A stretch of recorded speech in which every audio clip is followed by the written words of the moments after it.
continue from where we stopped yesterday.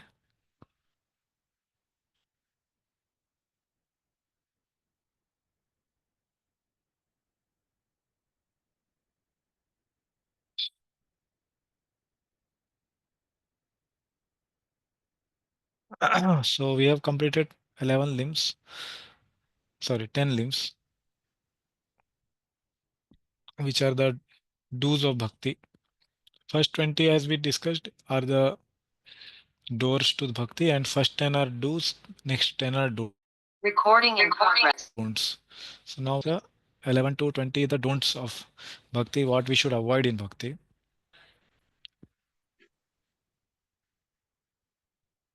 Yeah.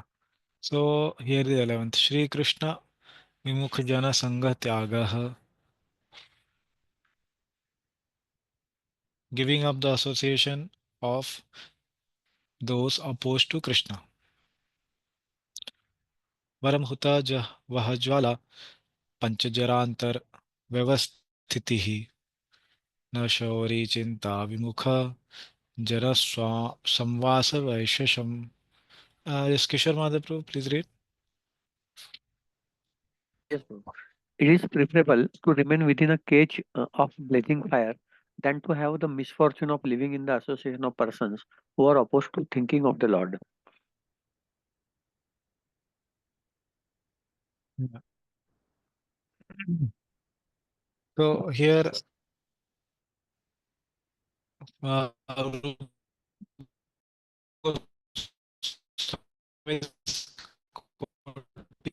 from Katya and Samita.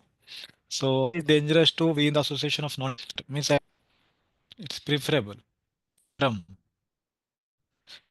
It's better to be in a cage of fire than to be in the association of non-devotees who are opposed to the thinking of the Lord. Shauri Chinta Vimukha, opposed to the thinking of the Lord. So, what is a satsanga? So that we can discuss, and then it will be clear that what actually Rupa Goswami is wanting to say. Okay, as we know, probably, sorry, not Bhakti. Stri Sangi Eka Sadhu, Krishna Bhaktar. Okay, one is those who are attached to women. Another one is that Krishna Bhakta. Those are non-devotees. For me, your voice is little breaking. Not sure about others. Yes, Prajit. So let's see this. Yes, Prabhuji, your voice is breaking. Yes.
साडे 11 वाजून आहेत. Late झालं. 10 ते 11:30. ते ते घरी म्हणणार त्यांच्या हाताला काच लागली. मग इथं शिफ्ट झालं नाही तर ती रूम खाली करायला लागते सगळ्या. काय नाही तुम्ही थांबा Hare म्हटलं. Krishna. Uh, Is it better now? yes, Prabhuji, Yes, but yes, some Prabhu. devotees' audio is on. Dipali Mataji, your mic is on.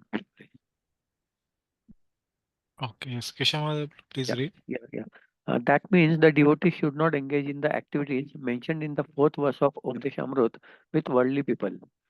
Activities like talking with worldly people in the course of one's work is not considered association. When the same activities are done with affection for someone, then that is considered association with the person. Yeah, so here in this slide, and we are learning what the meaning of Asat Sangha. So first it is said that the devotees should not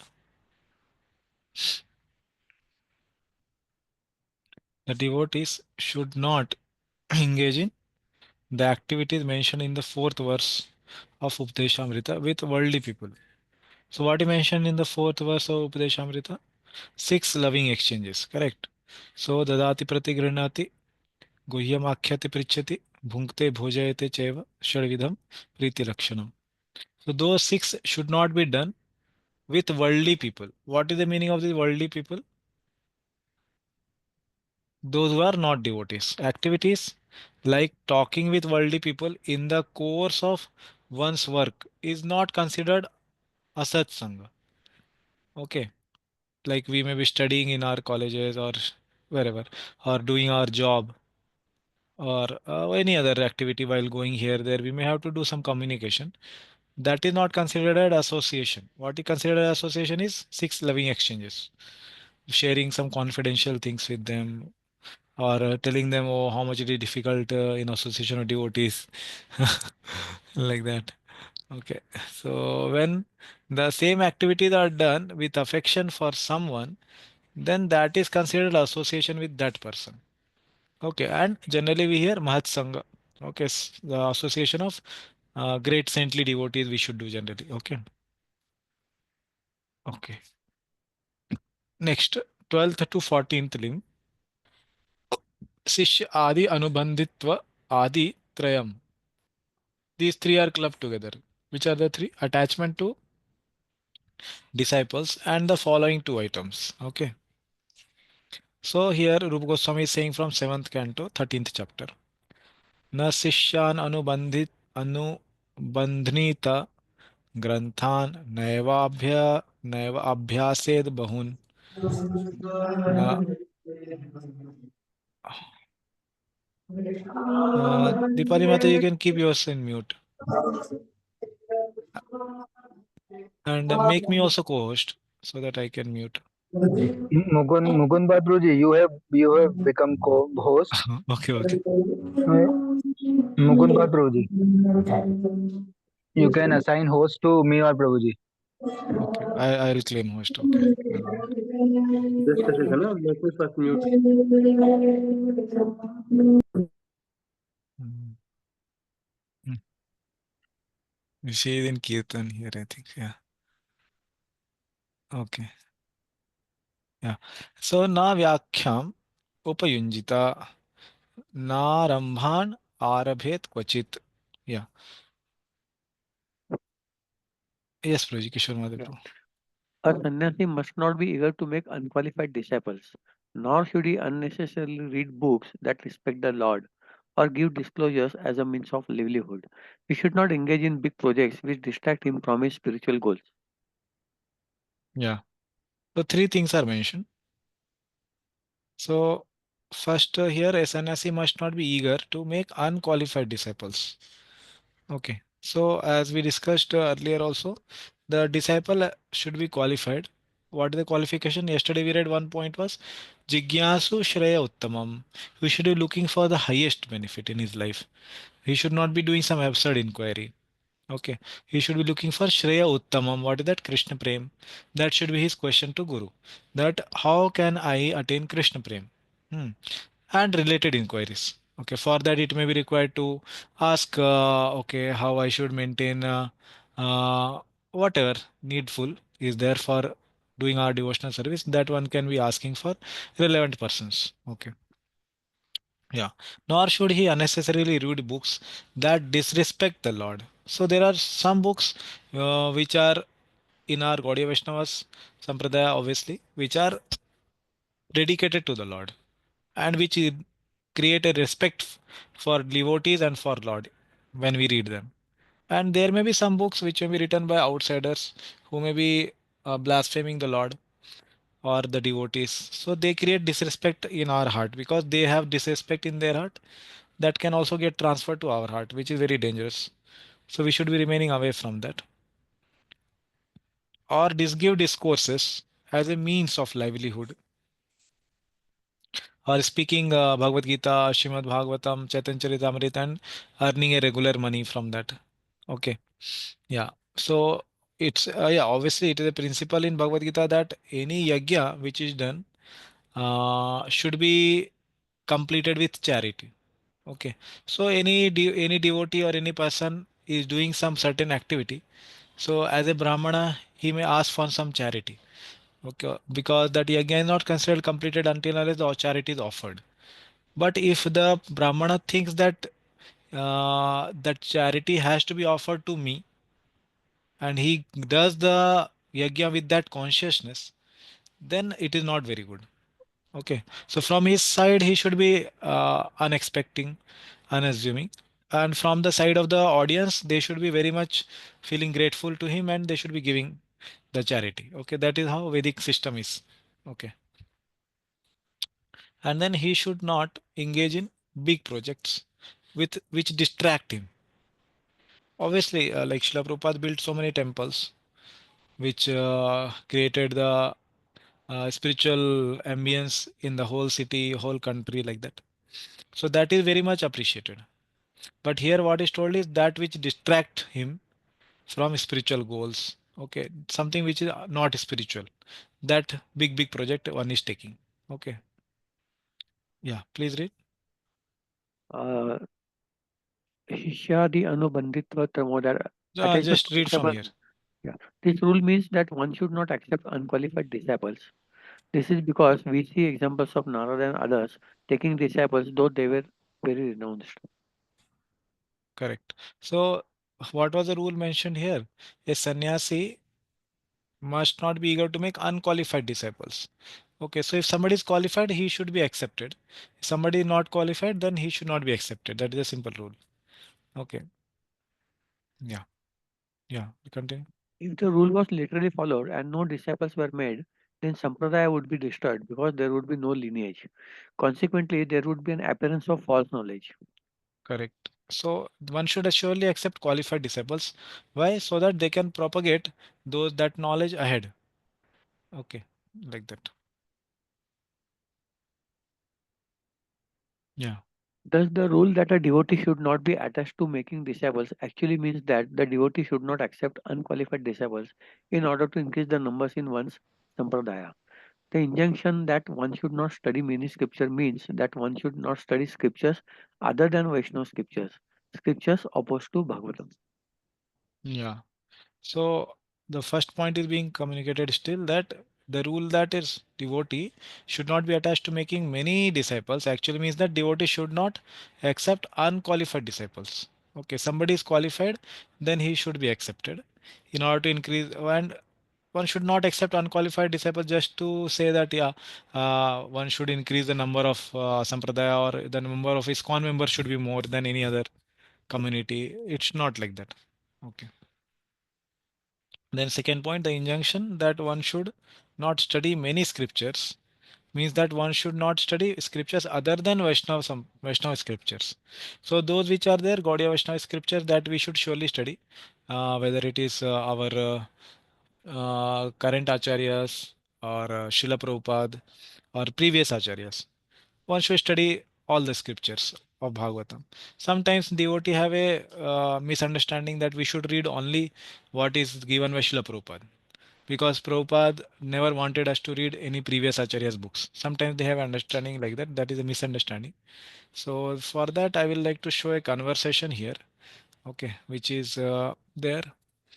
from Morning Walk.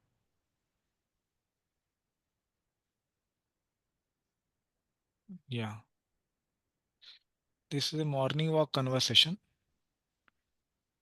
from 13th May 1975. Okay.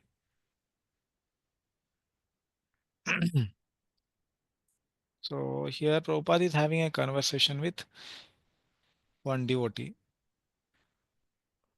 who is asking about a study of the books which are written by previous acharyas.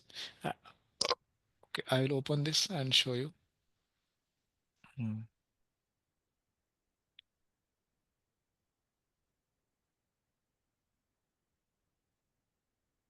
Okay, Morning Walk, 13th May 1975. Hmm.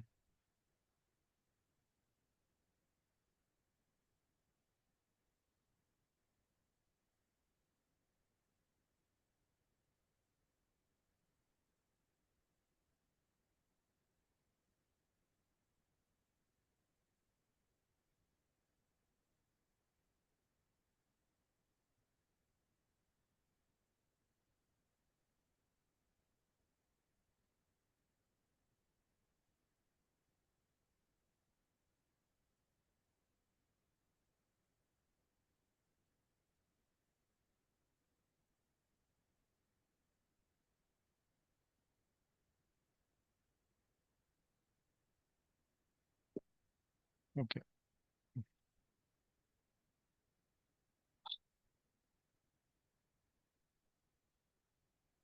Yeah, so there is a disciple Amogha who is asking Prabhupada. Okay, from here it's starting. Yes, Kishore Madhapur, please read. Amoga, Srila Prabhupada, I remember once I heard a tape where you told us that we should not try to read the books of previous acharyas. Prabhupada, Amoga, that we should not try to read Bhakti Vinod books or earlier books of other or acharyas. So I was just wondering. Prabhupada said, I never said that. Amoga, you didn't say that. Oh,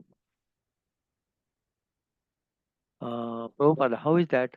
Amoga, I thought you said that we should not read the previous acharya's book. Prabhupada, no, you should read. Amoga, we should. Prabhupada, it is misunderstanding. Paramahansa. I Yeah, yeah, think maybe sufficient. Yeah, yeah. Um, okay, that was about Gaudiya Math proper maybe. Okay. Yeah. So basically, yeah, my point of communication here was that sometimes we may come across people in ISKCON only who may tell us that actually, Prabhupada books have everything. So surely Prabhupada books has everything. So in what sense it has everything, that also I will show in the next. Gaur Govind Maharaj has told that.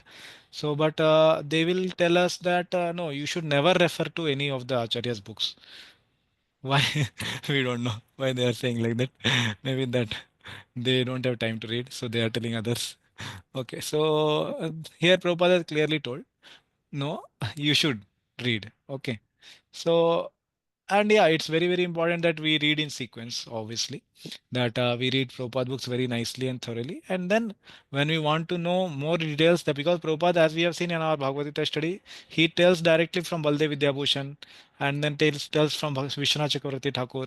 He expands their idea only and he brings from them only. So when we go back to those commentaries, we can see that how Prabhupada is actually very loyal to previous acharyas.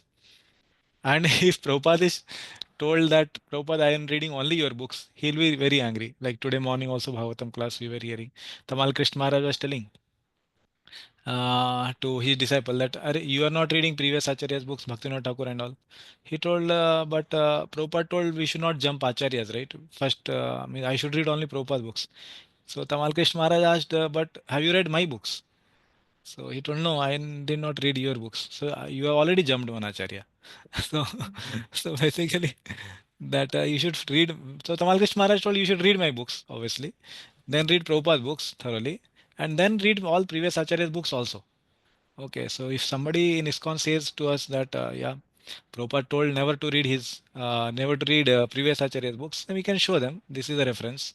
Prabhupada himself is telling, and it is there in Veda base. I am not typing here. Okay, Prabhupada himself has told. Okay, and then this is a very, very valid thing. Somebody tells that Prabhupada books has everything. That is very good. Yeah, but what is the meaning of that? That also I will show.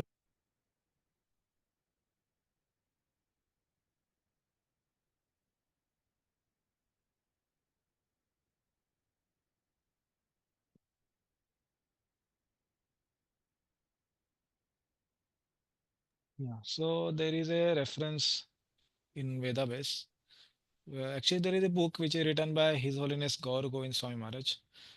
Yes, Kishore Madhaprabhu, you want to ask anything? Yeah, Yeah. question to related to that, Prabhuji. Maybe it could have been told in the context that we may not be able to interpret the previous Acharya's book more properly, suitable to our bhakti.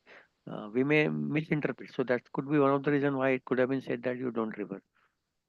Yeah, yeah, correct. That is very true actually, and sometimes it has happened actually in ISKCON that people who have read previous Acharya books and they have actually misunderstood what they wanted to say. Yeah, that has happened. So yeah, you have what you are saying is correct, but whether it happened in this context, Prabhupada told that I don't know, but that is very much possible and it has happened also. So we have to be surely very very careful, and it has to be done under guidance.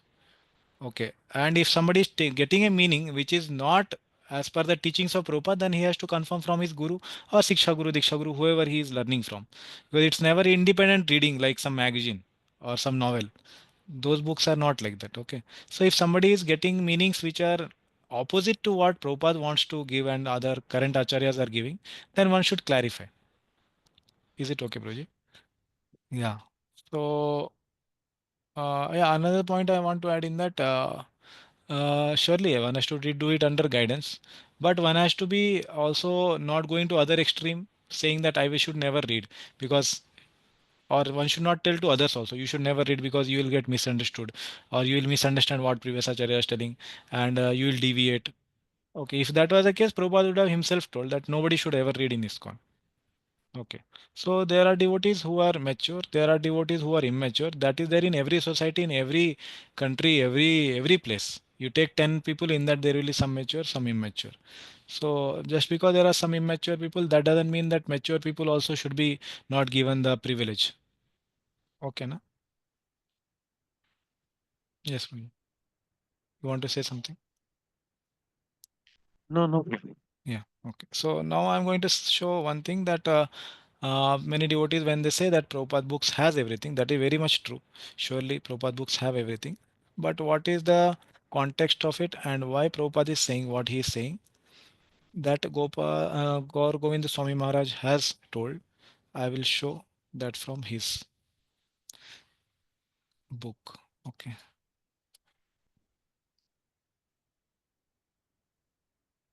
Okay. Yes, Kishore Madhaprabhu can read. I am sharing the screen. Yep, yep. 1 minute. I will tell you from where to read.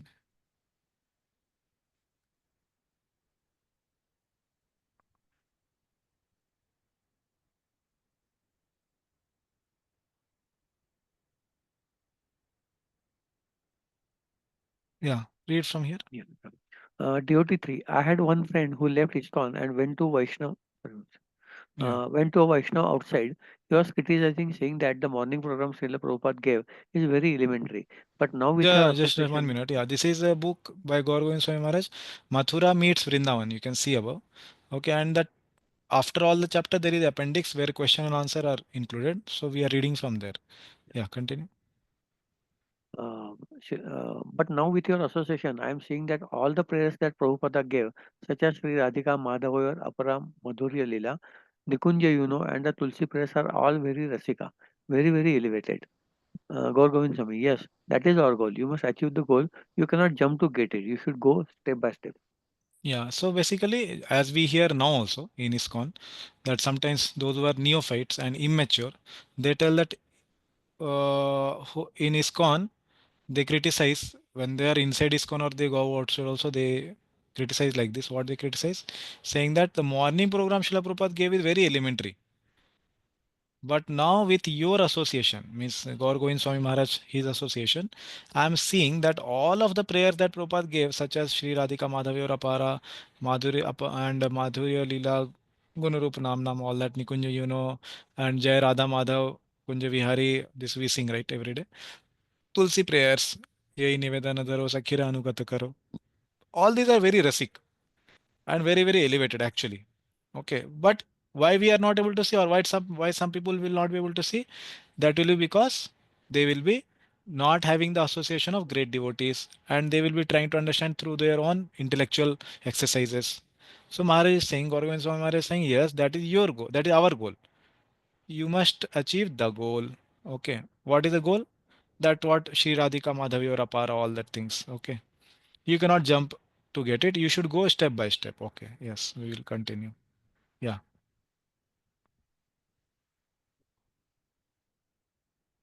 He gave everything. Therefore, he said, everything is there in my Yeah, book. yeah, yeah. Here, here. Yeah. So Prabhupada gave us everything. Gaur Govind Swami, he gave everything. Therefore, he said, everything is there in my books, but it needs deeper, deeper, and deeper explanation. Here you see, he just gave a hint by quoting Swarup Damodar's verse, but such a deep thing is there. Rupa Goswami, Vishwanath Chakravarti, Jiva Goswami, and the Acharyas have described about this subject, how it takes place and how it is pranaya vikriti transformation. You should go very deep, deeper, and deeper to the deepest region. Go further, further, further. This is like an unlimited ocean. Enter into the ocean and go into the deepest region. Then you will collect the invaluable gem, which is Krishna Prema. Otherwise, how can you collect it? Okay. Yes. So what Maharaj is trying to say here, yeah, he is being asked. Prabhupada gave us everything? Question mark. So Gaurav Swami Maharaj is confirming, yes, he gave everything. Therefore, he said everything is there in my books. Correct? That's what Prabhupada said. So now what Maharaj explains that statement is, but it needs deeper, deeper and deeper explanation. Prabhupada, surely not anybody will be able to explain everything in his book. Here you see, he just gave a hint by quoting Swarup Damodar's verse. So some section which Maharaj is reading. So there he is saying that yes, he gave just a hint by quoting Swarup Damodar Goswami's verse. But such a deep thing is there. Rupa Goswami, Vishwanath Chakravarti, Jiva Goswami, and the Acharyas have described about this subject, how it takes place, and how it is pranay vikriti transformation. You should go very very deep like that. Okay, further and further. How to go like that? He is saying Rupa Goswami, Vishwanath Chakravarti, Jiva Goswami, they have all actually written about it. Okay, this is like an unlimited ocean. Enter into the ocean and go deeper and deeper. Okay, you will collect what invaluable gem you will collect. If only one is mature, if one is just artificially looking for some name, fame, some information, then he will not get any gems. Okay, so one should be sincere at heart, trying to understand the path of bhakti. Then one will get. Otherwise, you cannot collect it. Yeah, please continue. Therefore, Prabhupada just touched this topic. He just gave like No, a no. faint. Here, from here you would read where I have highlighted. Otherwise, Uh, yeah. Otherwise, how can you collect it? If you just float on the surface of sea, not going deeper, then how will you collect fish? Therefore, Prabhupada just touched this topic. He just gave like a faint smell, but that you will inquire what is the source? Oh, where it is coming from? Where is it coming from? Then run, run, run, inquire and inquire, go deeper, deeper, deeper. Srila Prabhupada is very intelligent. yeah, yeah, yeah. So now Maharaj is saying further that otherwise, how can you collect it if you don't read only previous Acharya's books, or you don't have that sincerity at all to know about the from where Prabhupada is writing, or if you don't have that inquisitiveness to collect the invaluable gem, if we don't have that sincerity, then we cannot collect it. Okay, it is not our interest. Neither Acharyas are interested to give it to us. Okay, so neither we have time nor they have time to give us. Okay. So if you just float on the surface of the sea, not going deeper, then you will only collect fish. Okay, so just giving some, yeah. So therefore, Prabhupada just touched the topic. So when we say everything is there in Prabhupada's books, what it means, Prabhupada has touched all the topics. Okay, so now he is giving a very nice analogy. He just gave like a faint smell. Okay, that you will inquire what is the source. Oh, where is it coming from? Just like when there is some very nice dish being cooked in the kitchen. So when we get the smell immediately, if we have tasted it earlier, then we understand okay which item is being cooked, what all ingredients are there, or something. We can understand. Similarly, when we get the smell of something, we can immediately understand that what all things it may have, where it is coming from, and who is cooking it. All that things we can understand or we can try to find if we are interested. If we are not interested, then any smell comes, we will not be interested. Okay. So here he is saying what is the source, where is it coming from, where is it coming from, then run, run and run. So this shows the inquisitiveness, the eagerness in the sadhaka. If that eagerness is there, then the acharyas will give their blessings that whatever eagerness is there, in that eagerness, they will reciprocate also. Okay, inquire and inquire, go deeper and deeper. Srila Prabhupada is very intelligent. So this is the meaning of that. Everything is there in Prabhupada books. Okay.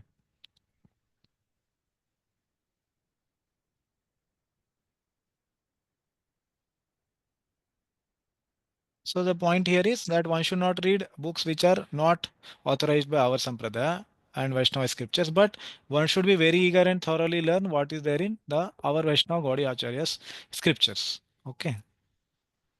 Yeah, please continue, Praj. The injunction about big projects should be similarly interpreted. That is, big projects pleasing to the Lord can be undertaken. Yeah, so anything which is not pleasing to the Lord may not be undertaken. And as per one's capability and one's ability, one should accept the service. Yeah. And one should also not be very enthusiastic about constructing new temples, nor should one be enthusiastic about reading various types of books, save and except the ones which lead to advancement of devotional service. Practically, if one very carefully reads Bhagavad Gita, Srimad Bhagavatam, teaching of Lord Chaitanya, and his nectar of devotion, that will give him sufficient knowledge to understand the science of Krishna consciousness. One need not take the trouble of reading other books. Yeah. So here Prabhupada is giving a list of basic books at least one should read.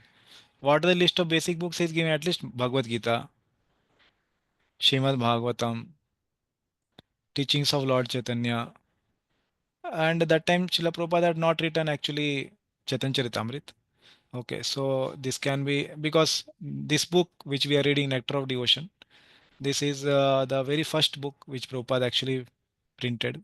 So at that time, Prabhupada has not completed his Chaitanya Charitamrit. He did in 1971 later. So Chaitanya, teaching Lord Chaitanya was just a like summary study, like NODs of Bhakti Rasamrita Sindhu. So we can replace it with Chaitanya Charitamrit now because later Prabhupada gave us Chaitanya Charitamrit. And this Nectar of Devotion, this book. So this four books itself in ISKCON, I think only 1% of the devotee have read actually. Okay, recently also there was a obviously there were many surveys which have been taken in ISKCON, and it was found that only 1% or 2% devotees have read all the books. Okay, and as we have discussed many times also, Nectar of Devotion, Prabhupada has printed almost it's the very first book and he distributed it very widely, and he wanted devotees to read. But if you ask in ISKCON how many have read beyond 19 chapters, okay, within 19 chapters also there may be only 5% I think who have actually read the full. And beyond 19 chapters, if you ask, then I don't think it will be 1% also in ISKCON. Okay, so that's a very difficult thing to get devotees read. So, but that's what Prabhupada is telling. At least this much should be read. Okay, that will give him sufficient knowledge to understand the science of Krishna consciousness. Okay, yeah, please read. One who has accepted the sannyasa order of life is forbidden to accept as a disciple anyone who is not fit. A sannyasi should first of all examine whether a prospective student is sincerely seeking Krishna consciousness. If he is not, he should not be accepted. However, Lord Chaitanya's furthest mercy is such that he advised all bona fide spiritual masters to speak about Krishna consciousness everywhere. Therefore, in the link of Lord Chaitanya, even the sannyasis can speak about Krishna consciousness everywhere. And if someone is seriously inclined to become a disciple, that sannyasi always accepts him. Yeah. So Prabhupada is telling about the next topic now, that one who has accepted a sannyas order of life is forbidden to accept disciple anyone who is not fit. Yeah. So if somebody is sincerely seeking, then he should be accepted. If he is not sincere, then if he is challenging, then he should not be accepted. Yeah. Yeah. Continue. The one point is that without increasing the number of disciples, there is no propagation of the cult of Krishna consciousness. Therefore, sometimes even at a risk of a sannyasi in the line of Chaitanya Mahaprabhu may accept even a person who is not thoroughly fit to become a disciple. Later on, by the mercy of such a bona fide spiritual master, the disciple is gradually elevated. However, if one increases the number of disciples simply for some prestige or false honor, he will surely fall down in the matter of executing Krishna consciousness. Hmm. So two things Prabhupada is saying, even at risk, a sannyasi in the line of Chaitanya Mahaprabhu may accept who is not thoroughly fit, but he should not be completely insincere. He should not be against Krishna consciousness because later he will become purified also. So, and other side he is saying if one increases the number of disciples simply for some prestige, so that means this should not be done for prestige. Okay, to accept somebody who is not thoroughly fit for one's prestige or false honor, then it will be difficult for the spiritual master only. Then he will surely fall down like that. I- Yeah, we will complete this and take question. Yes, bro. Yeah. Similarly, a bona fide spiritual master has no business reading many books simply to show his proficiency or to get popularity by lecturing in different places. One should avoid all these things. It is also stated that sannyasis should not be enthusiastic about constructing temple. We can see in the lives of various acharya in the line of Sri Chaitanya Mahaprabhu that they are not very enthusiastic about constructing temples. Yeah. Similarly, bona fide spiritual master has no business reading many books simply to show his proficiency. So one should not read many books for this purpose. Okay. So that will be like just collecting some information. But the acharyas will not reveal any uh, uh, eternal truths. Okay, if he is not sincere, but he will get some information. Or if he is doing it for some popularity or by lecturing in different places, then that is not the purpose of reading those books. The purpose of those books is that how one should advance in his spiritual life, that is being inquired. And then it is the question that how one should attain Krishna Prem. Okay. So those things, if there one is having questions about, one can read. If he is sincere, he will be revealed the answers. Okay. One should avoid all these things. Yeah. And it is also stated that a sannyasi should not be enthusiastic about constructing even temples. Okay, so Chaitanya Mahaprabhu's example, what Prabhupada is trying to give here, even for constructing temples, because it can very much distract devotees also if one is doing only that kind of things and neglecting his sadhana in the name of constructing temples. Okay, so there has to be a balance. So here Chaitanya Mahaprabhu is giving, sorry, Srila Prabhupada is giving an example of Chaitanya Mahaprabhu that they are not very enthusiastic about constructing temples. Yeah. Yeah, but Prabhupada, his own example, we see he opened many, many temples because that was his capacity. At the same time, that was a need of the time. Okay. So it's not that every person who is a disciple of Prabhupada or disciple of his disciple should everybody open 108 temples. May not be. Okay. Yeah, please read. So, a bona fide spiritual master should not personally take any responsibility for constructing temples. But if someone has money and wants to spend it in the service of Krishna, an acharya like Rupa Goswami may utilize the devotee's money to construct a nice, costly temple for the service of the Lord. Unfortunately, it happens that someone who is not fit to become a spiritual master may approach wealthy persons to contribute the temple construction. If such money is utilized by unqualified spiritual masters for living comfortably in the costly temples without actually doing any preaching work, which is not acceptable. Yeah, so Prabhupada is saying what is not expected is that somebody is having this attitude that he wants to live comfortably. So he asks some donation to his disciples or the followers or well-wishers. So there may be many people in ISKCON also, and there may be some people who are officially in the management or anywhere. So they may ask somebody for donation for their personal benefit, personal comfort. So that is not good attitude. Okay. Yeah. Yeah. Continue. In other words, a spiritual master needn't be very enthusiastic for constructing temple buildings simply in the name of so called spiritual advancement. Rather, his first and foremost activity should be to preach. In this connection, Srila Bhakti Siddhanta Saraswati Goswami Maharaj recommended that a spiritual master print books. If one has money, instead of constructing costly temples, one should spend his money for the publication of authorized books in different languages for propagating the Krishna consciousness. So Prabhupada is giving an alternate what one should do. So here he is saying, in other words, a spiritual master need not be very enthusiastic for only constructing temple. So what is his first business? His first business is to preach. By preaching on automatically, as he told in the previous slide, people will come who will want to construct temple, like for Rupa Goswami. So similarly for others also, people who are having that zeal, they will come and want to construct temple for that preacher. So if one has money, then he is quoting the instruction of his spiritual master. Bhakti Siddhanta Saraswati Thakur has told Srila Prabhupada also, if one has money, then one should not construct temples, but he said that one should print books. And even he told that if possible, I could have taken off the marbles from the temple in the Bagh Bazaar Road, and then I could have printed books like that. Okay. Okay. Yes. Any questions on this? Yeah, Kishore Madhav. Roji, I just wanted to know in the previous slides, as you mentioned that not a number of disciples, more disciples should not be made. I just have a question, whether initiated disciples should not be made more or general disciples. When initiation should not be more. Disciple means initiation only, first Oh, initiation. okay. Yeah.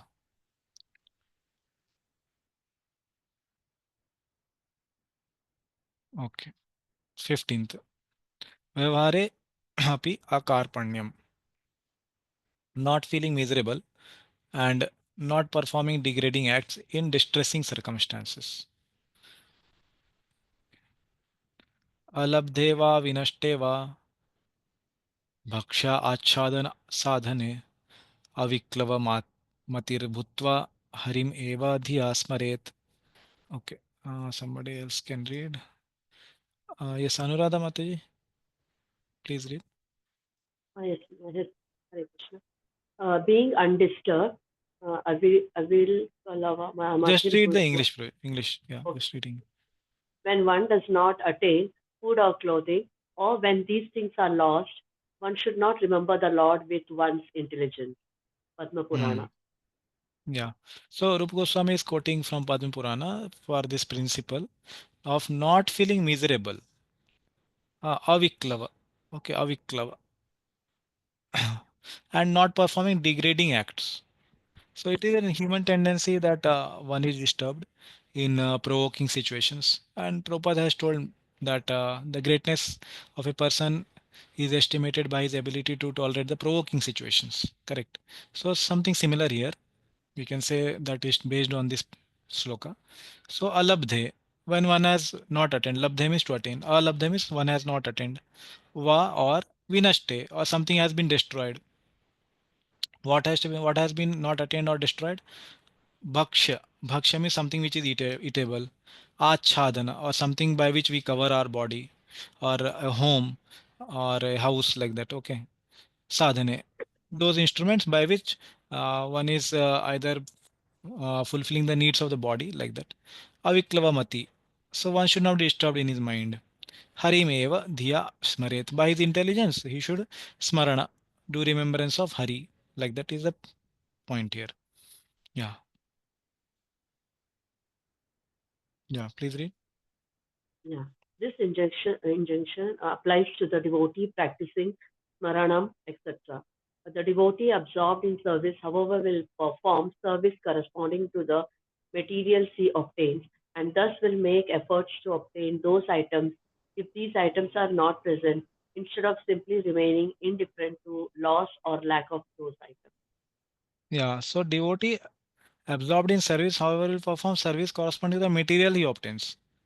Okay. So he will be happy with whatever he has got, and with that only he will serve the Lord. And thus he will make efforts to obtain those items if these items are not present. So whatever is the minimal needed, that much he will try to bring it. Like we have the example of acharyas and the Goswamis actually when they had to do some cooking for the Lord or make some items for the Lord. So whatever they would get in the begging, that much only they would utilize. They would not go extensively to beg for some special item for cooking for the Lord. Okay. So what was the reason? So when it was asked, they told, yeah, because we want to spend more time in bhajana. Okay, like that. Yeah. So we should not go to the other extreme by using this principle. If we have sufficient money or sufficient ingredients, then we should utilize all of them and try to serve the Lord with all of that. If Lord has given, then we should use it for service. Yeah. Continue. We understood that this injection also means that he should not perform low actions with the prominence of begging and such. Yeah. So one should not be going out of his general nature as a Vaishnava to ask or go for begging like that. It can be for some specific reason or it can be for some specific purpose. Like after initiation, everybody goes to ask some dakshina from all the devotees to give to Guru Maharaj. That is there, that is accepted. But it should not be a general practice. Yeah, purpose. Yeah. On this verse, the purport is that every conditioned soul is always absorbed in thinking of materialistic activities. He has to free himself from such thoughts and transfer himself completely to Krishna consciousness.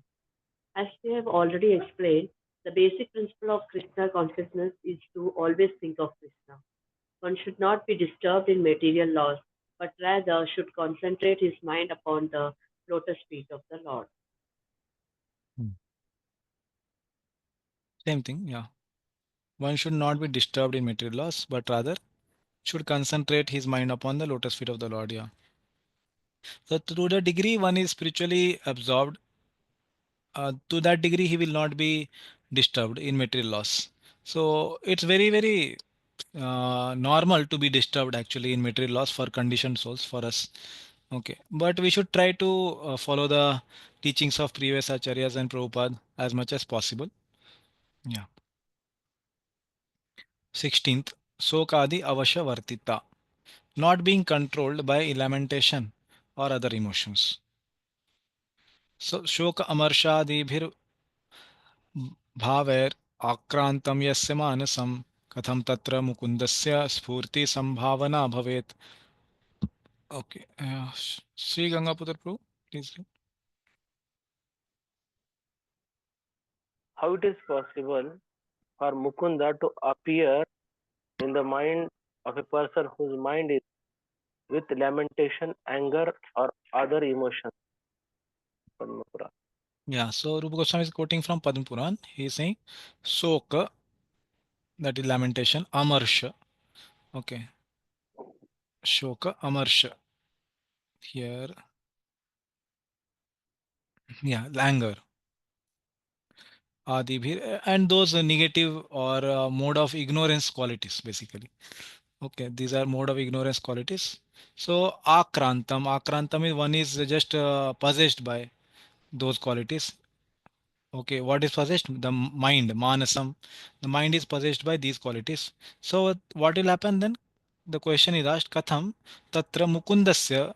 How can there be mukunda sphurti or the remembrance of the Lord? The possibility, sambhavana. How there could be any possibility of the remembrance of the Lord in that person? Okay, that is being asked. Yeah, 17th. Anya Deva Agya, not disrespect, Avagya, sorry. Deva Avagya, not disrespecting the Devatas. Harir Eva Sada Aradhyah Sarva Deveshwarashwarah Itare Brahma Rudraya Navageyah Kadachana. Yes, please continue. One should always worship Hari, the Lord of the Master of all the Devatas. On the other hand, one should never disrespect Brahma, Shiva, and others. Yeah, Padmapura. so this is again from Padma Puran. So basically, one may not be worshipping the Surya, Chandra, or other demigods, but at the same time, one understands that they are the people who are appointed at certain posts and certain positions to do some certain activity by the Lord Himself. So they are all like, as we have discussed earlier, Lord is like the supreme personality, prime minister, and under him there are different ministers like finance minister, cabinet minister, all these different people are there. So they are appointed by the same prime minister only. So one should not disrespect them also. Okay, that's why. Yeah, please read. In so-called civilized society, there is sometimes agitation against cruelty to animals, but at the same time, regular slaughterhouses are always maintained.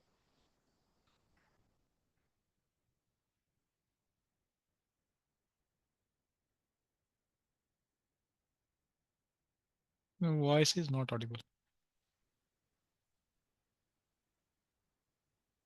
Hare Krishna. Yeah, please read.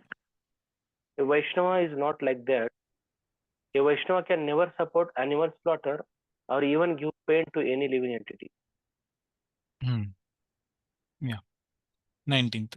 Seva nam aparadhanam var varjanam. Okay.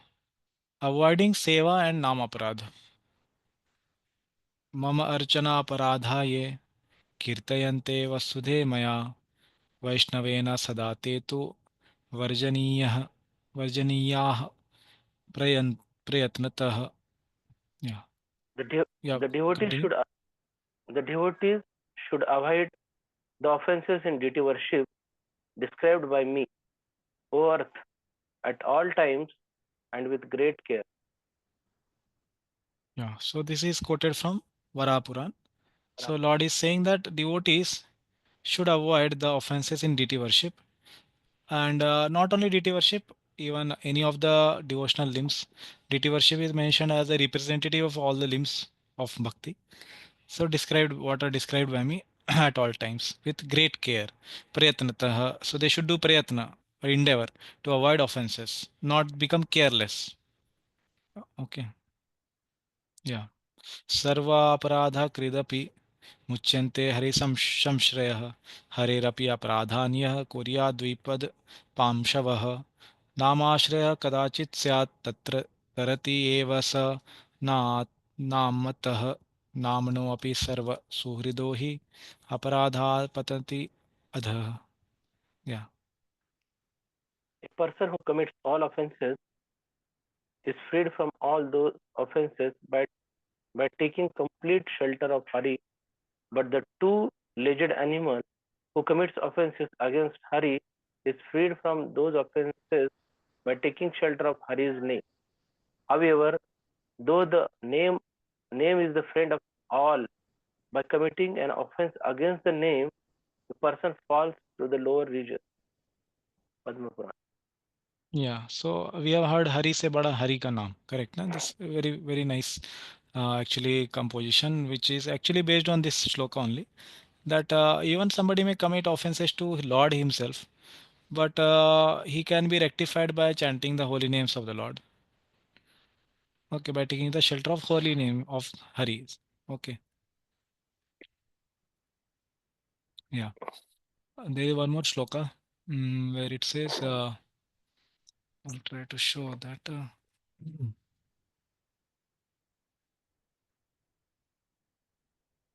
Bhumi avalambanam.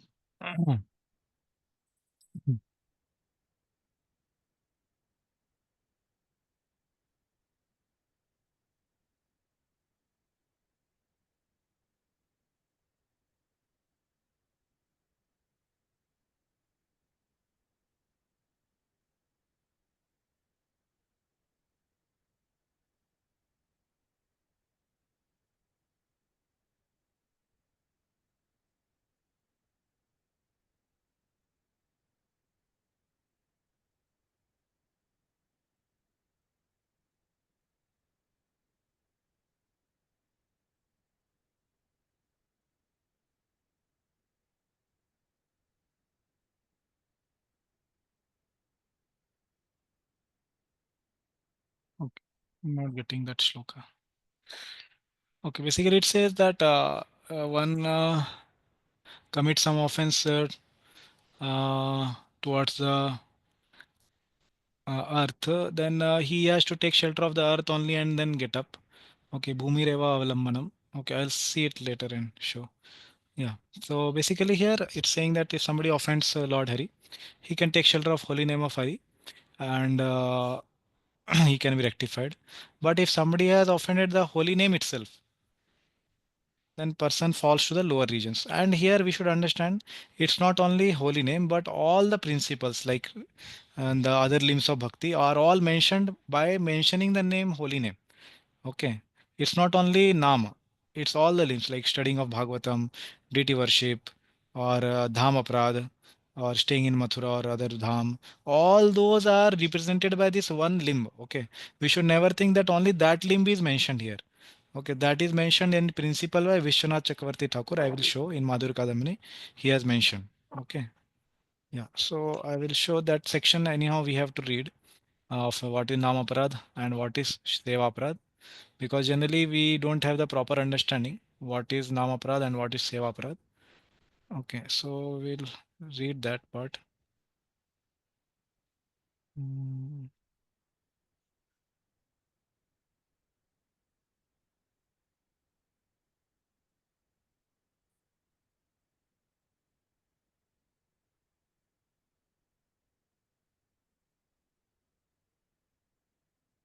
Okay, this is third chapter from Madhuri Kadamini. Chapter name is Anartha Nivritti. Okay, so here Srila Vishwanath Chakravarti Thakur has defined what is Namaparad, what is Sevaparad, and how to overcome them. Okay, and as we know, this aparad is very important topic, because this is what is going to keep us not advancing in bhakti. Okay, so if devotee is sincere also, but he cannot advance in bhakti, is because of offenses committed in the past, and he is committing now currently. So that's why it's very important, because sinful activities we might have given up, but aparad we have not yet been able to get rectified, or we have done in past, or we may do in future, or we are doing now. So it's very important to understand what is aparad, and this aparad is actually the one thing which is keeping us from advancing. That is what is being presented in this. So we'll try to read a relevant part. Yeah, okay. So there are uh, four types of anarthas. Okay, one of them is anarthas arising from offenses. Okay, so I will mention what are the four types, then we will go to the topic. So first one is those arising from previous sinful activity. So past life or this life somewhere we have done some sinful activity. So some anarthas can arise from that, like lust, anger, greed, envy, illusion, pride. Some can arise from previous pious activity. Okay, so that is another source. Those arising from offenses against devotional service. This is what Sevaprad and Namaprad is. This we will discuss. And those arising from imperfectly performed bhakti. So that is bhakti-otta anartha, means that anartha which may give us name, fame by doing some bhakti activities. And if we don't have proper consciousness, then that can be also a source of anartha. Okay. And what is the meaning of this word anartha? It means obstructions to bhakti arising from sinful activities or any of these four. Okay, anything which is obstructing our bhakti is called anartha. Okay, so now we will read from here. Yeah. Yes, Sri Gangaputra, please read. The anarthas arising from offenses arises specifically from the Namapradas. The Yeah, so this is Sevapradas what is saying that two types of offenses are there, Namaprad and Sevaprad. He will be telling later, but he is saying anarthas arising from offenses arise specifically from Namaprad. Okay, so specific is Namaprad. Yeah, continue. The Sevapradas offenses in deity worship such as entering the temple with shoes on or in a vehicle are are in themselves not direct a cause of anarthas. For Sevapradas do not usually have effect on the real devotee because by constant service, by chanting the holy name, and by recitation of specific verses that have power to cancel the effect of any sevaprad. The Yeah, so fortunate with second point he's saying the Sevaprad. Examples are given. Now Prabhupada will also mention some list of Sevaprad as we go ahead. So what are them? Few of them are mentioned. Offenses in deity worship, such as entering the temple with shoes. And generally all the Sevapradas are those which are done inadvertently, unknowingly, unintentionally, like that.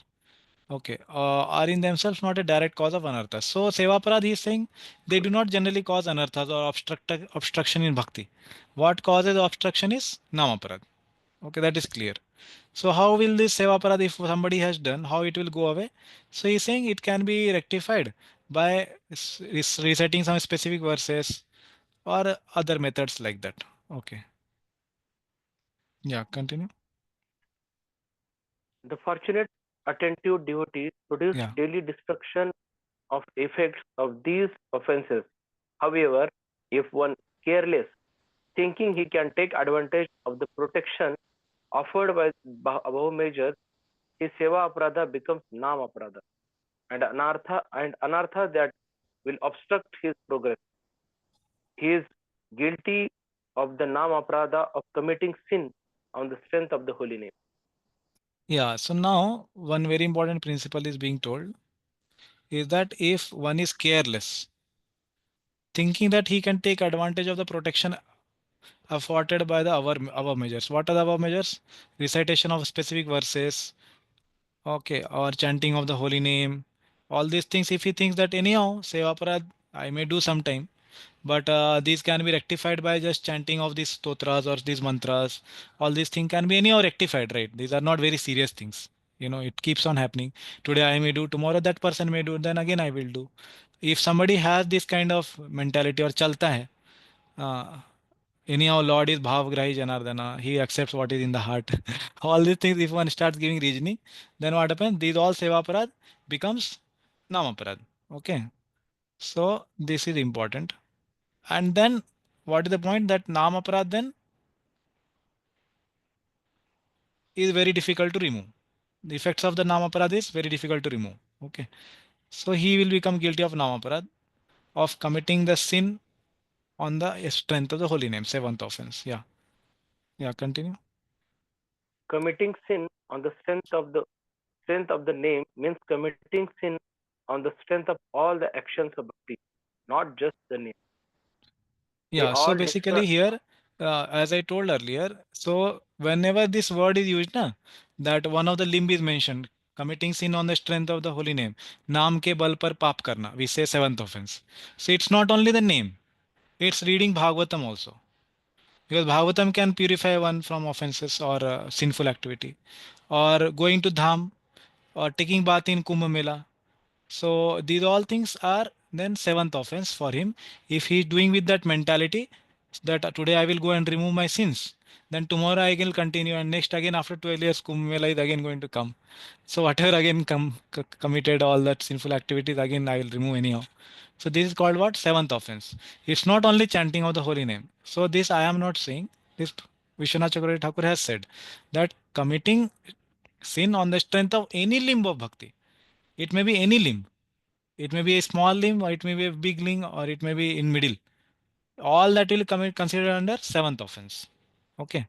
So if he has that mentality that I will practice some limb of bhakti by reciting some stotras or chanting the name or studying Bhagavatam or going to Dham or doing whatever, taking bath in Ganga or whatever, then it will committed as seventh offense, and that will be very difficult to remove.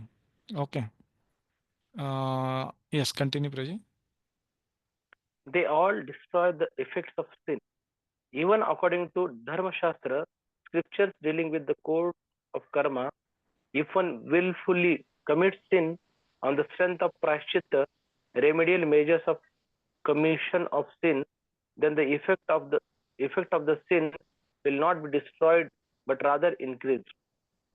Yeah, so he is saying now that if one willfully commits sin, so okay, I will highlight this also. One willfully commits sin on the strength of the prayaschitta, then the effect will be not destroyed. It will have opposite effect. It will increase. What is the example in Shrimad Bhagavatam? Indra was told by his attendants that yeah, you have already got this Narayana Kavach now, so you can kill the Brahmana and chant this Narayana Kavach. So what happened is that sin was not removed, but it increased. Okay, and then he had a witch chasing him like that. Okay, in the form of the sin. Yeah. Okay. Yes, Prem Latika Mataji, you have any question? Hare Krishna Prabhu, Hare Krishna. Prabhuji, actually, once His Grace Vishwara Prabhu in his Japa talk mentioned that when we commit offense towards anyone, the lust increases. So I was not able to understand at that time also why lust increases when we commit offense to anyone. Can you please elaborate upon this, Prabhuji? Yeah. So here I think why Prabhuji may be saying is here it's mentioned na, that anarthas may be classified into four types. So anarthas is anything which creates obstruction, that is not meaningful to bhakti. It can be told, it can manifest as lust, anger, greed, envy, illusion, pride. These generally six things it manifest. Any anartha manifest into these six things. So it can come from any of the source. These four sources are there: past sinful activity, or from pious activity, past pious activity, or offenses. So what Prabhuji may be saying is this point, that these offenses can give rise to anartha. Okay, anarthas can be having one origin where in the offenses. So and one of the anarthas which manifests into is lust also. So it's possible that it can manifest in the form of lust. Like a very good example is Sobari Muni. He offended the Garuda, the carrier of the Lord, and then he became very lusty just by seeing the two fishes mating. So we can see very practically how actually lust was aroused in him by offending devotee. So maybe Prabhuji is saying like that. But it's not necessary that only lust will be aroused. It can be in any form: lust, anger, greed, envy, illusion, pride. Any six can come. Is it okay, Mataji? Yes, Prabhuji. And Prabhuji, another short question is that Hmm. nowadays, what I realize or I feel, I may be wrong. It's my mental concoction, it might be. But I'm thinking that apart from seva, service to the Lord, and chanting, everything is illusion. Hmm. Is is that understanding correct, Prabhuji? That apart from seva and chanting, I mean serving to the Lord, any kind of seva and chanting, everything is illusion only. Yeah. So there can be different things which we may want to give priority in life. Uh, and seva can be many things. Actually, seva word is very, very big. We can include many things in that: studying Prabhupada books, chanting the holy name. Many things can be considered as seva only. But what is your definition of seva? I don't know. But many things can be included in that. And as far as one may be wanting to give priority to some items, some limbs of bhakti, there is nothing wrong with that, because one gets more absorbed in that, and one can surely do it more so that he can get the purification faster. That is surely a principle which is mentioned by Sanatan Goswami in Brihad Bhagavatamrita. So whichever limb of bhakti we get maximum absorption, we can spend more time in that. No problem. There can be a priority, but to consider everything else illusion may not be the right consciousness for other limbs of bhakti. Okay, so what is the reason? We have to see why that thing is coming. But it can be due to uh, we may have less priority on other limbs, or we may not be getting that much absorbed in other limbs. That's why we may think. But we may not consider it as illusion. But we can say that it is not giving me absorption so much. So I may do some things which are absorbing me more. It can be understood like that, maybe. Yeah. Okay, So, thank you, Prabhuji. yeah, Hare Krishna. Mm, okay. Yeah, somebody else can read. Yeah, Yamuna Vilas, are you okay? You can read. Yes, Yeah, Prabhuji. from here. One may argue that for not performing all the angas of bhakti or performing them incompletely produces namaprad. But that is not so, for it is said, should I? Okay. Yeah, read the Nahi. translation. Okay. O Uddhava, because I have personally established it, the process of Nishkama Bhakti is beyond the gunas. Thus, even by starting and not completing the process, there is no destruction of results. Yeah, so basically, sometimes we may think that I am not doing all the limbs of bhakti. So whether am I doing some offense or like that? So here he is saying, no, it is not like that. Even by doing any one limb of the bhakti, it is okay. So he is saying that not performing all the angas of bhakti, or sometimes we may do incompletely, sometimes, some things. So that produces namaprad. That way we may think. But he's clarifying it is not like that. And he's quoting from 11th canto from Uddhav Gita. So by starting and not completing the process, there is no destruction of results. Okay, that is what he's saying. That even something may be done half or one fourth, it's not offensive, and it will give some result obviously. Hmm. Okay. Now,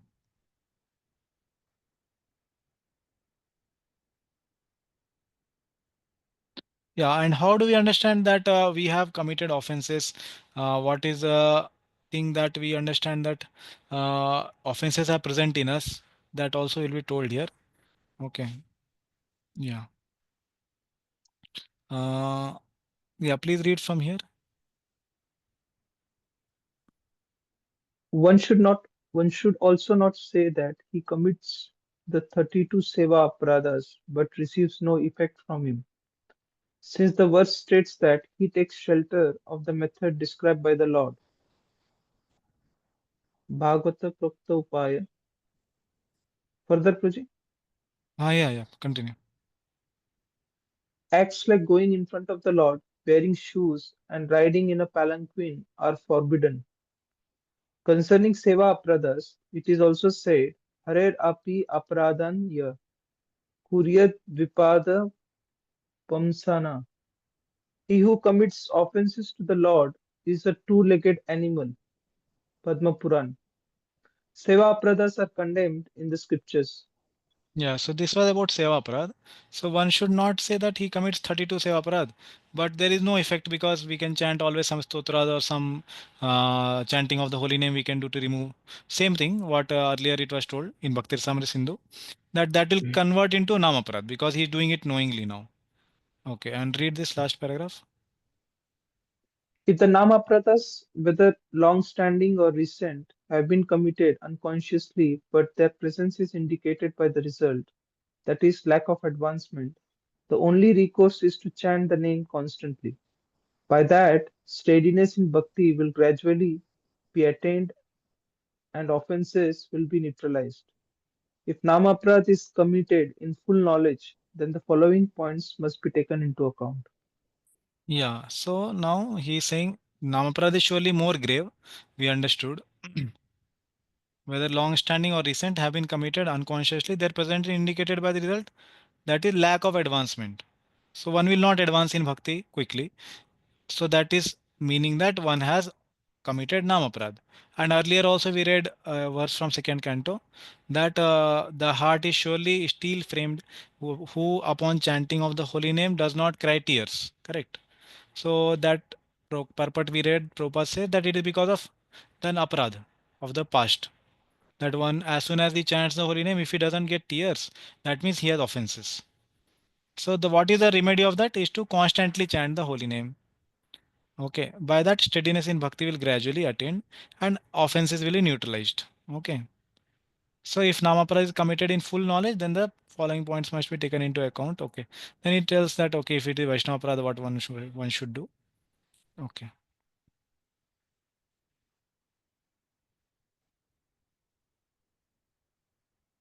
Yeah. So coming back.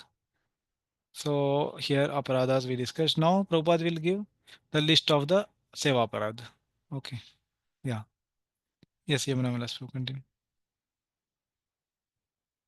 Seva apradhas to be avoided. Padma Puran. First, entering the Lord's temple in a palanquin or with shoes. Second, not observing the festivals of the deity. Third, not offering obeisances in front of the Lord.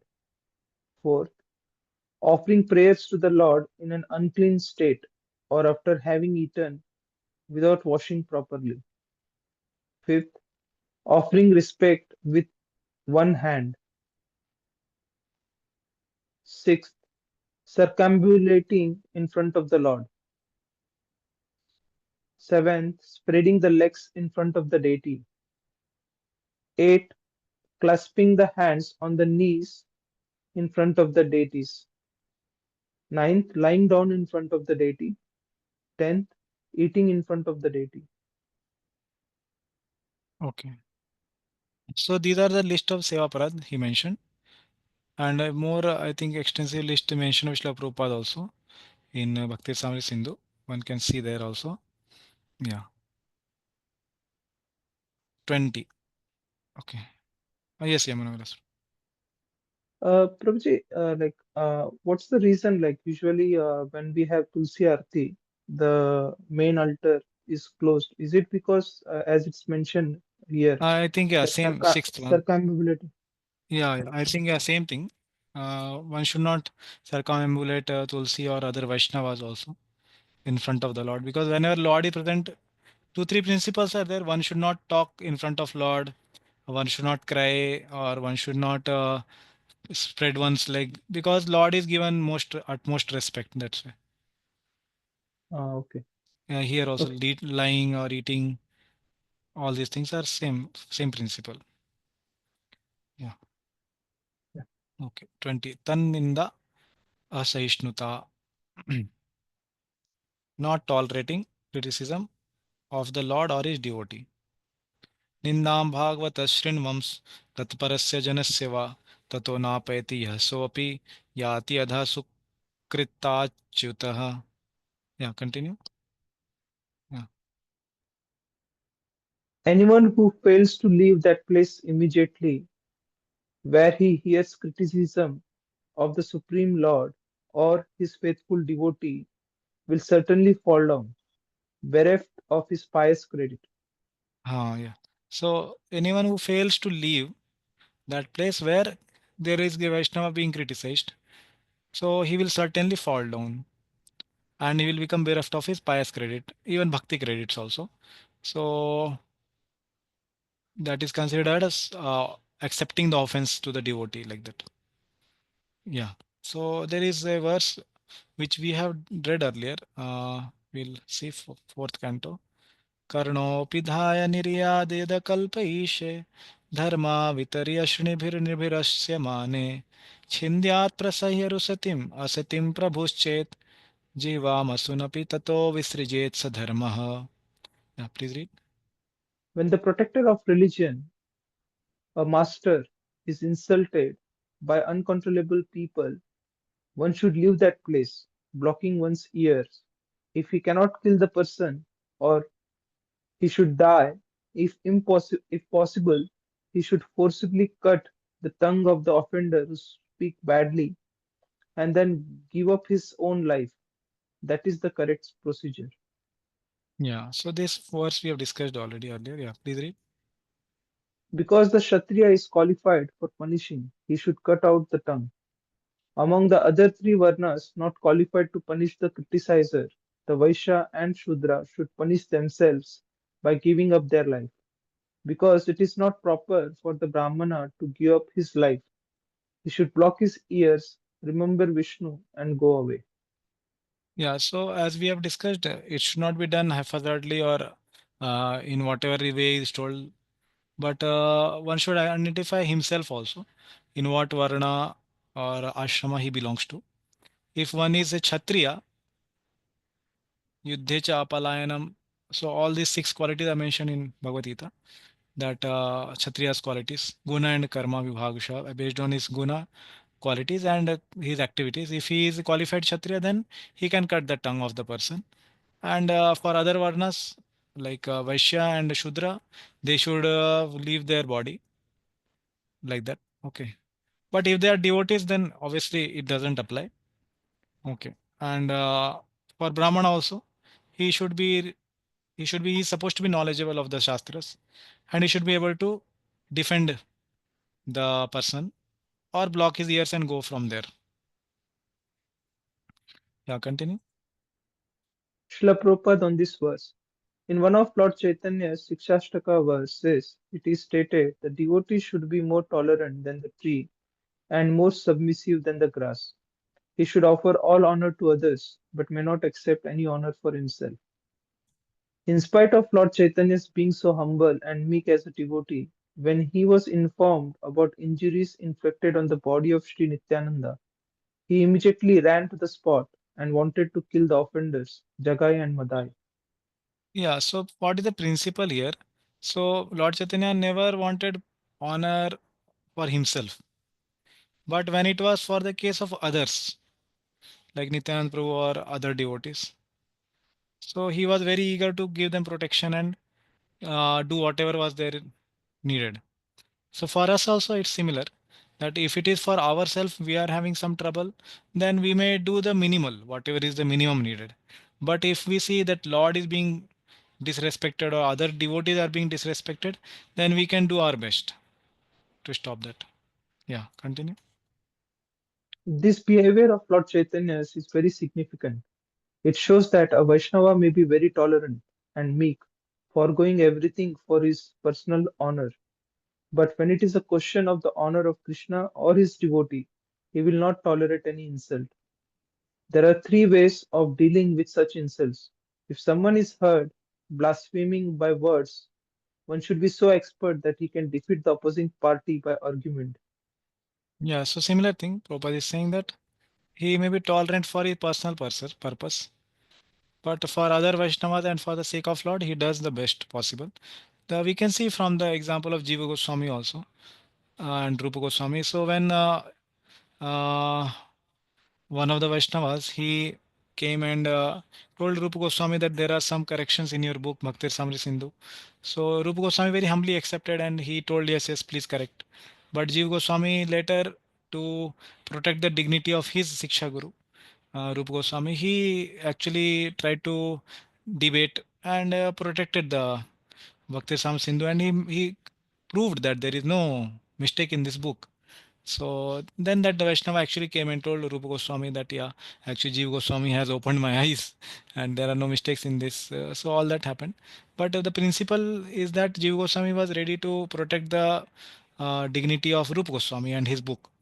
But for himself, Rupa Goswami was very tolerant. Okay, that is. Yeah, continue.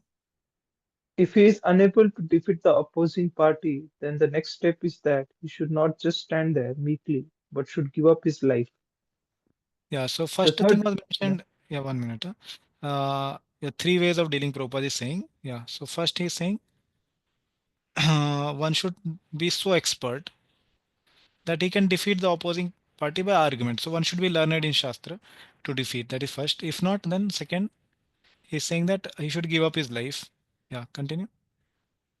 the third process is followed if he is unable to execute the above mentioned two processes, and this is that one must leave the place and go away.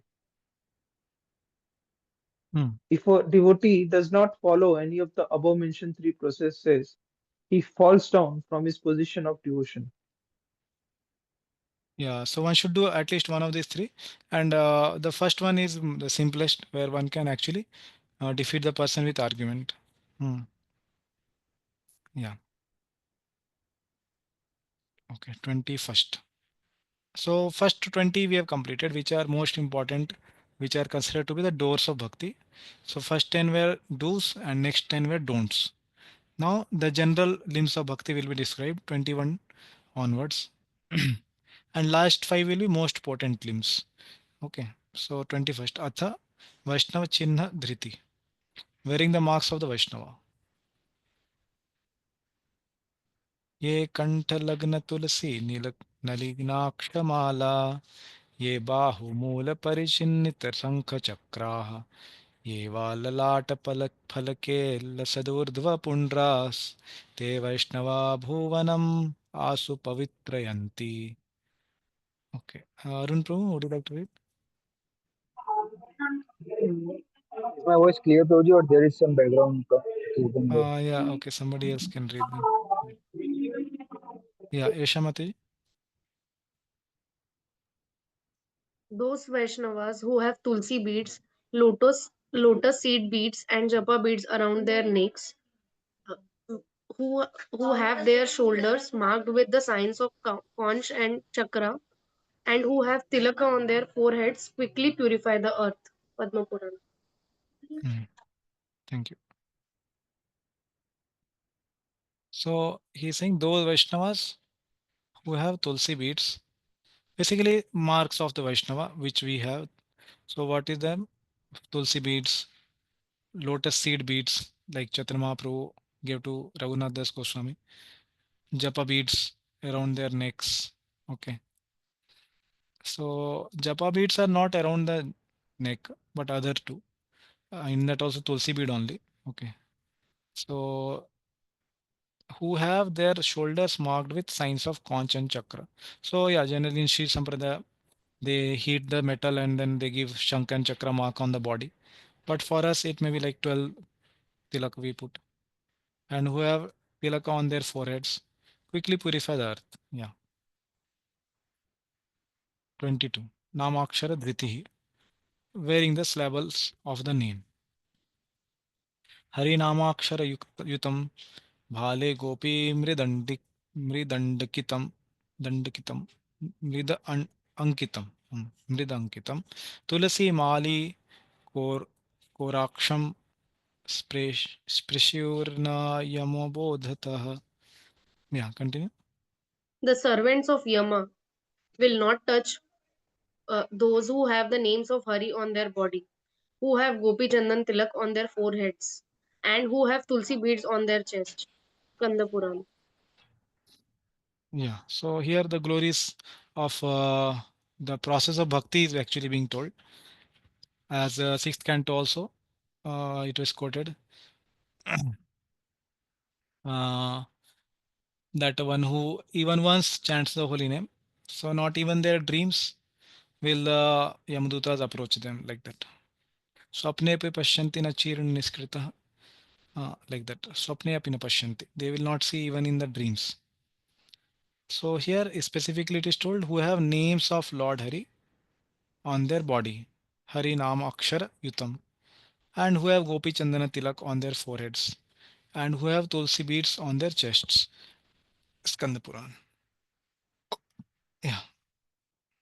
Krishna Namaksharairgatram Ankayet Chandanaadina Saloka Bhutva Tasya Lokam Avapnuyat. Yeah. He who has the syllables of Krishna's name marked on his body with Chandan, after purifying this world, attains the planet of the Lord. Padma Puran. Mm.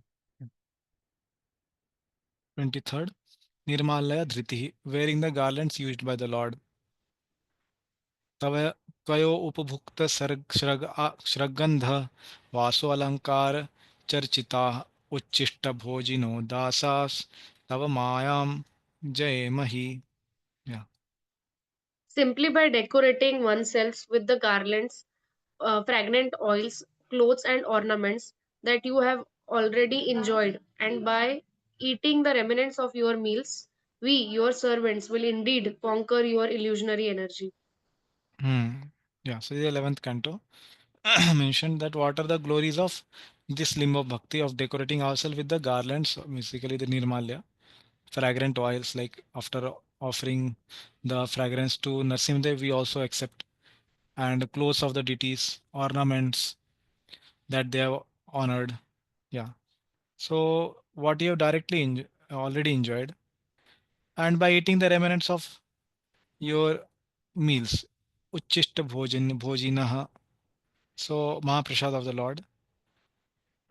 Okay, we will conquer the illusory energy. We conquer the Maya like that. Okay.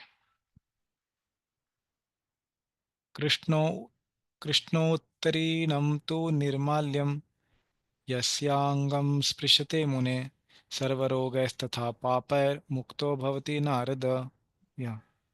O sage Narada, whoever touches the garlands offered to Krishna becomes freed from all diseases and all sins. Skanda Puran. Yeah. So again, the glories of the Nirmalya of the Lord is being said here. Okay. So those who are devotees, like we may hear glories of Charnamrit, that all the diseases are removed, and by here also by Nirmalya all the diseases and sins will be removed. So we should understand that for devotees who are practicing sadhakas, for them actually their lives and their karma is completely under the control of Krishna. So when it is controlled by Krishna, so Krishna willing, he can give also something. which is required for the devotee to progress, as we have discussed many times. So one should not take this literally that I have chanted holy name or I have taken Nirmalya or Charanamrit, why it is not going, this disease is still there. So we have to understand that for sadhaka, more it is about Krishna controlling our lives. Okay, like that. Yeah, please read. The purport of this The purport of this verse is that for any persons who simply follows these rules and regulations of decorating the body with the marks of tilak of gopi chandan or sandalwood pulp and puts on the garlands which were offered to Krishna, there is no question of being conquered by the spell of material energy. At the time of death, there is no question of such persons being called by the constables of Yamraj. Even if one does not accept all the Vaishnava principles but still takes the remnant of foodstuffs offered to Krishna or Krishna Prasad, he will gradually become purified to rise to the platform of a Vaishnava. Yeah. 24th, Agre Tandavam, dancing before the deity. नित्यतां श्रीपतेरग्रे Kalika वादनैर्भृशम् उड्डीयन्ते शरीरस्था survey पातकपक्षिणः. Okay, somebody else can read. Yeah, Prasanna Gopal, please read. All the birds of sins situated in the body fly away for those who dance before the Lord with vigorous clapping of the hands. Yeah. So this is very nice, which is mentioned here. Prabhupada would many times tell also. So here is a reference given from Narad Muni, how he is speaking. So whom he has spoken, we don't know. But here, very nice thing is that the birds of sin situated in the body fly away for those who dance before the Lord. Okay, and also clapping their hands. Okay. Yeah, another reference is given from Dwarka Mahatmya. Yo nityati prahirishtatma भावैर्बहुषु भक्तितः स निर्दहति पापानि मनवंतर सतेषु अपि. He who joyfully dances with many emotions before the Lord burns the bonds of sins which have been committed for the duration of many hundreds of Manvantar periods. Yeah, so this is another glorification. Yeah. 25th, Dandavat Natihi, offering obeisances. Ekopi Krishnaya Krita Pranamo Dashashwamedha Avabhritairna Tulyah Dashashwamedhi Punareti Janma Krishna Pranamena Punarbhavaya. The purificatory rites performed during 10 horse sacrifices cannot equal even one pranam offered to Krishna. A person who performs 10 horse sacrifices takes birth again. The person offering pranams to Krishna does not take birth again. Yeah, so this is the glories of offering obeisances to the Lord. It's compared to even 10 horse sacrifices, it's more. Okay, they cannot be equal to offering one obeisances to the Lord. So a person who performs 10 horse sacrifices, he will take birth again. Why he will take birth? Because he has done some punya. That punya he has to take the benefits, right? So he has to again take birth to accept the benefits of the punya. The person offering pranams to the Krishna, he has not acquired only material punya, but he has done spiritual activity. So for that, he will go to spiritual world like that. Okay, Nardi Puran is saying this. So obviously, when we offer obeisances to the Lord, it's very important we chant the pranam mantra of that particular deity whom we are offering obeisances. At the same time, many times we may not be mindful of while offering obeisances that whom we are offering obeisances, what we are chanting, we are in our own world. So it will be best to be reap the benefits that we meditate on the deity, at least the pranam mantra, Namo Mahavadanya, Krishna Pirim Pradayate, Krishna Krishna Chaitanya, Namne Gaur Nama. When you are offering obeisances to Chaitanya Mahaprabhu, we can meditate on this shloka when we are offering, that how Chaitanya Mahaprabhu is so merciful, that he is most magnanimous, like that. He is Krishna Prem Pradayate. He is offering Krishna Prema. All that things we can meditate while offering. Then it will have the best effect. Okay. 26th. Abhyuthanam, rising when the deity approaches. Ya Yan Arudham Purah Prekshya Samayantam Janardanam Abhyuthanam Narha Kurvan Pate Pat Patayet Sarva Kilvisham. The person who rises up on seeing the Lord approaching on the palanquin, will have all sins destroyed. Yeah, Brahman Puran, it is mentioned like this. So yeah, very important that when the Lord's palanquin is there, we get up from our place, offer obeisances to the Lord to show our respects. 27th, Anuvrajya, following after the Lord's processions. Rathena saha gachanti parshavattah prishtato agratah Vishnuneva samah sarve bhavanti swapadadayah. All the outcasts who go along with the chariot, beside, behind, or in front of it, become similar to Vishnu. This is mentioned in Bhavishyotter Puran that basically they become similar to Vishnu means they attain forms similar to Vishnu. That means they attain liberation of Sarupya. Sarupya liberation they attain. Because all the Parshada of Lord Vishnu are 400 only. So they will go to Vaikuntha, that's what. 28. Sthani Gati, going to places of the Lord. Sthanam Tirtham Griham Chasya Tatra Tirthe Garati Yatha. Yeah. Sthanam means tirtha or temple. First, going to the tirtha is illustrated. Yeah. Samsara Maru Kantara Nistara Karana Kshamau Slaghyo Tav Evak Charanau Yau Hare Tirtha Gaminau. Yeah. The 2 feet which go to the tirtha of the Lord are praiseworthy, since they enable one to cross over the dangerous desert of the samsara.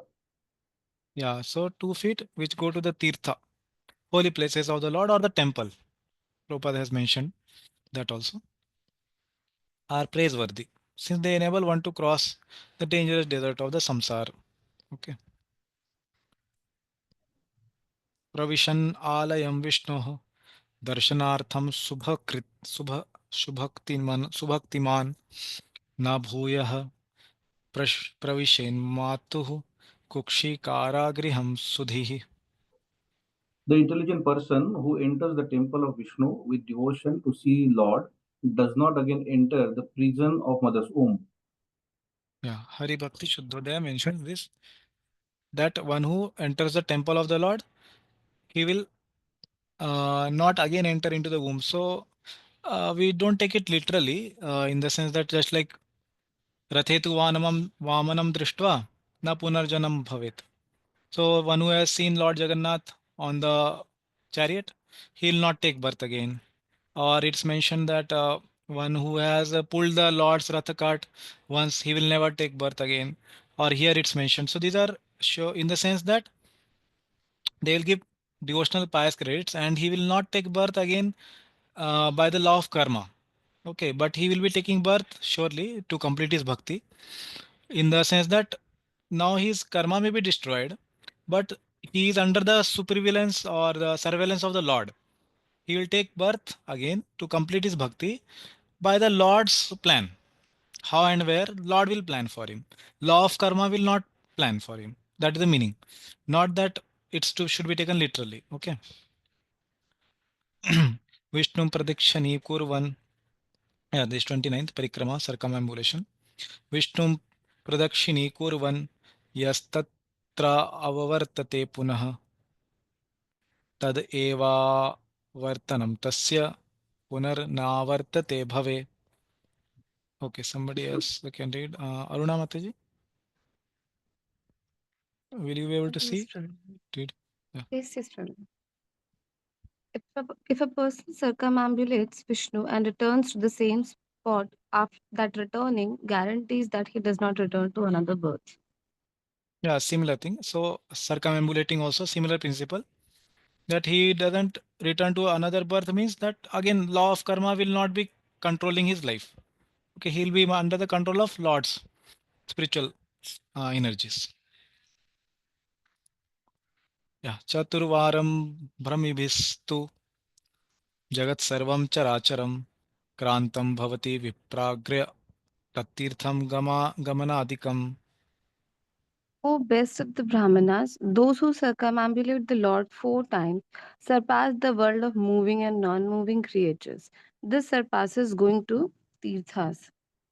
Tirth. Yeah, yeah, this is from Skanda Puran. So he is saying like those who circumambulate the Lord 4 times. Like specifically when we go to Radha Damodar temple, it is mentioned that we should circumambulate 4 times. That is equivalent to one Govardhan Parikrama. Obviously, it's should be that taken in a proper sense that those who are possibly and having good bodily strength can do actual parikrama. But those who don't have that possibility with their body, they can do that so shorter parikrama. But 4 times it is said there also. They surpass the world of moving and non-moving. Okay, this surpasses going to tirthas. Okay, so earlier the limb was mentioned going to tirthas, which is considered not so great as this circumambulating the Lord. Yeah, continue. Circumambulation of the deity is superior to visiting Tirthas because it more quickly produces devotion to the Lord than going to Tirths such as the Ganga. Hmm. Okay, 30. Archanam, deity worship. Suddhi न्यासादि पूर्वांग कर्म निर्वाह पूर्वकम अर्चनम तु उपचरणाम उपचाराणाम शान्मन्त्रो मन्त्रेण उपपादनम. Yeah. Archana means offering items with mantra after introductory activities such as Bhuta Shuddhi and Nyasa. Okay. So Rupa Goswami is giving definition of this word archana means offering certain items. We may offer bhoga or anything, flower after introductory activity like doing achaman and all, purifying the object and purifying ourselves. Both shuddhi, purifying our all gross body, and some gnasas, some mudras. Okay, for offering mantras also. Yeah. Shuddhi here refers to Bhuta Shuddhi, purification of the elements of the body. Nyasa refers to nyasas such as Matrika Nyasa. These and other actions are performed prior to the offerings of items such as lamp and flowers to the deity. Offering of items with mantra along with these preliminary activities is called archana. So this is the definition of the archana. Okay. Tvargapvargayo pumsam rasayam bhuvi sampadam sarvasam api siddhanam moolam tat charanarchanam. Worship of the Lord's lotus feet is the cause of all the perfections a person can find in heavens, in liberation in the subterranean regions, and on earth. Yeah. So this is from Srimad Bhagavatam 1081-90. Yeah. So worshipping the lotus feet of the Lord. So this is a part of Archanam, Pada Sevanam. Okay. Charana Archanam. It's the root cause of perfections. A perfection which a person can find in anywhere in the three worlds. Even comparison to liberation, it's higher than that. Yeah, continue. In this verse, Archana is emphasized and is thus mentioned as the moolam or root to glorify it in comparison to processes other than bhakti. However, the greatness of other angas of bhakti should be understood to be similar. If Archana is absent, another anga of bhakti can be performed and fulfill the same function. Yeah, so as at the same time, one should not take that Archana is the only one which is mentioned here. As Vishwanath Chakravarti mentioned, any limb of bhakti which is mentioned particularly should be understood that it is representing all other limbs of bhakti. And one should be doing that limb of bhakti which he finds most absorbed in, because in that he will get fastest purification. Okay. Yeah. Shri Vishnorarchanam ye tu purva प्रकुर्वन्ति नरा भुवि ये ते यान्ति शाश्वतं विष्णोः आनन्दं परमं पदम्. Yeah. Those men who perform Archana of Vishnu on this earth go to the eternal supreme place of Vishnu, which is full of bliss. Yeah. So now glories of Archana is mentioned. So when one is doing Archana, it's very, very important actually that one can do meditation on the deity which he is doing Archana. And actually, Archana, the deity worship, uh, the purpose of deity worship is that one can actually meditate on the deity he is worshipping, and he can build a personal relationship with that Lord, so that when he goes to spiritual world he can serve that same Lord. That is the purpose of Archana. That's why many of the Chaitanya Mahaprabhu's followers and acharyas, they have their Ishtadev, and they have constructed temple for them. Like Rupa Goswami made temple for Radha Govind, and other acharyas. They have their respective lords, and they worship them. Okay. And they try to establish a relationship. Obviously, they are Nitya Siddhas, but they are setting example for Sadhan Siddhas. Okay. 31. Paricharya. Service to the deity. Paricharya to sevo pa karna उपकरणादि परिक्रिया तथा प्रकीर्णक छत्र वादित्राद्यर उपासना. Yeah. Paricharya consists of decorating the Lord with different items and worshipping the Lord with chamara, umbrella, music, and other items. Yeah. So yeah, what is the meaning of paricharya? Previously was archana, and here is paricharya. Archana was specific to offering some items to the Lord, bhoga or flowers. Here paricharya means doing a general service to the Lord, like decorating the Lord, worshipping the Lord with chamara, umbrella, music, other items. They are paricharya. Yeah. This can be considered part of Archana, but is listed separately since these services can be performed without the preliminary rites of purification mentioned in verse 137. Paricharya means serving the Lord like a king.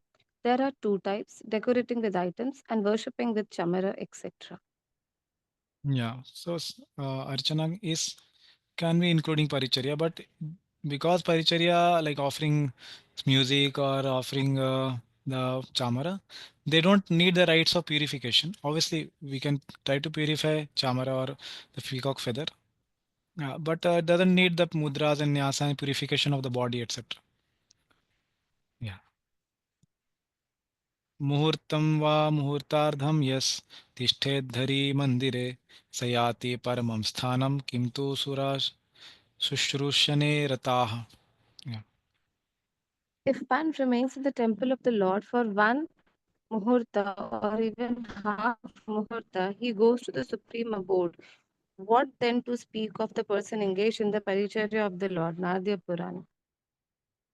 So these again glorification. So we have to understand one more thing, that whenever such limbs are being glorified, there is exclusive glorification. So one thing is that it's not only that limb, but all limbs of bhakti can be glorified in that way. And second thing is that uh, there are these are like advertisements for the bhakti limbs. Like sometimes it's told one chanting of the holy name, one will liberate it. So that is not exaggeration, that is true. But and some pastime is told like Ajamil pastime. So that's like advertisement of that particular principle, that particular limb, so that people are attracted to that limb or the particular attracted to the path of bhakti. Okay, so it's not necessary that with everybody that thing same thing will happen, because everybody has different amounts of offenses. So more the offenses are there, that much less effective the limbs of bhakti will be. Okay, and less are the offenses, the limbs of bhakti will so much fast act. They will act quickly. Yeah. यत्पादसेवाभिरुचिस्तपस्विनाम् अशेषजन्मोपचितं मलं धिया सद्य चिनोति अन्वहमेधति सति यथा पदाङ्गुष्ठविनिश्रिता सरित्. Okay, somebody else maybe can read. Okay, whether is it? Everybody has read. Prem Latika Mataji, are you available? You can I read. can read Prabhuji now. Okay, yeah, please read. She is preparing something she has message. Okay. Paricharya, service to the deity. Like the water flowing from the big toe of the Lord, a taste of service to the Lord's feet immediately destroys the contamination in the intelligence of the performance of austerity, which has been acquired through unlimited births. Day by day, that spiritual taste increases. Yeah, so he's quoting from Shrimad Bhagavatam 4:21-31. Okay. So this is glorifying the service to the deity specifically. Uh, Here he said water flowing from the, so tasting the Lord's, we can say that water which has bathed the Lord or washed his foot. Okay. That immediately destroys the contamination in the intelligence. Yeah. Angani vividhani eva स्युः पूजा परिचर्ययोः न तानि लिखतानि अत्र ग्रन्थबाहुल्य भीतितः. There are various angas of deity worship and paricharya. These have not been described here for fear of making the book too long. Yeah, so many are there angas, but everything is not described here because the book will become elaborate. Brahmano, okay, 32. Geetam, singing. Brahmano Vasudevak Devakhyam Gayamano Anisham Param Hare Salokyam Apnoti Rudraganadhikam Bhavet. Yeah, Even please. the Brahmana who sings continuously in front of Vasudev attains the planet of Vishnu. This singing is greater than Shiva himself singing. Yeah, so this is about glories of singing. Okay, like here is mentioned those who sing continuously in front of the Lord attain the planet of Vishnu. Yeah. Kirtan is defined as the loud chanting of the names, pastimes, and qualities of the Lord. Yeah. So definition of Kirtan. What is definition of Sankirtanam? So Naam Leela Gunadi Naam Uchchar Bhasha to Kirtanam. Yeah. So it is loudly Uchchay Bhasha, loudly chanting. That is called Kirtanam. So that others and everybody can hear. Yeah. So Naam Kirtan first. Chanting the name of the Lord. Krishneti Mangalam Nama Yasya Vachi Pravartate Bhashmi Bhavanti Rajendra Mahapataka Kotayah. O King, he who chants the auspicious name of Krishna turns to ashes 10 millions of the worst sins. Yeah, so such are the glories of chanting the holy name from Vishnu Dharma. Okay. Leela Kirtanam. Okay. What we will do, we'll pause here and continue next week. Yeah. Yes, Aruna Mataji. Prabhuji, in one of the previous slides, I think in the Paricharya part, it was mentioned there are two types of deity worship. One is like decorating deities with the item, and second is worshipping him with chamara, etc. So I till now I was thinking that this whole I mean both are one, but today I got to read here that it is different. Can you please explain like I mean I'll say one more thing here like in our temples after Mangala Arati the whole Shangar is done for the deities like by decorating them with jewels, flower garlands, dresses, and then we perform Shangar Arati as well. So these two, like decorating and then performing artis, are they two different types of worshipping, or they are included in one? Yeah. So first one, see, the Archanam was mentioned as deity worship. Okay. Where it was mentioned that offering flowers or bhoga or other some items like that. That is called Archanam. And Paricharya, it's mentioned, consists of decorating the Lord with different items and worshipping the Lord with chamara, umbrella music, and that's okay. And then, yeah, so it writes of purification not required in Paricharya. Paricharya means serving the Lord with like a king. There are two types, decorating with items and worshipping with chamara. Yeah, so what I think here he is saying is there are two types means one is decorating with items like flowers and others. And other one is worshipping with chamara. So I need to clarify. I will clarify and tell. But I think it is one is without purifying the items and body. And first is decorating with items. They need to be purified, and one has to purify himself also. I'll clarify and tell. Okay, I don't know this what it Okay, means. and you mentioned worshipping with chamara doesn't require purification of the body, but probably like in our temple, if I say, the whole thing is like the whole process of worshipping, as in performing the arati. They do, I think, Achuman performing after reading certain mantra. This is what I Hmm. studied in my TT worship course. Yeah. So, I mean, you are saying that here, not you are saying, maybe it is written here that worshipping with chamana doesn't require purification, but I think it does. What Yeah. I have Means seen at if it temple and what is I have read in yeah, worship if it is course. a part of Mm-hmm. when we are offering arti to the Lord, if it is part of that, then we do purification of the item and as well as ourselves. But if it is just fanning the Lord, which can be done at any time, like other than offering the archana or the dhupam and deepam all, okay, it can be done at any time because in summer it can be done any time. So that doesn't specifically need the purification of the body, and the item can be purified obviously. But along with archana or the worshipping or giving the worship of dhupa, deepa, all this we have to purify like All that. right, Prabhuji. Mhm. Okay, maybe the second term is we can take an example of like we offer chamara sometimes to during Jhulan Yatra, right? Yeah, some other times, yeah, when we are not doing worship of the deity, we are just offering fan or the peacock feather. They don't need. Yeah. Okay, thank you, Prabhuji. Hare Okay. Krishna. Hare Krishna. Thank you very much. Okay. Srila Prabhupada ki jai, Srila Rupa Goswami Pad ki jai, Shri Bhakti Rasamrita Sindhu ki jai.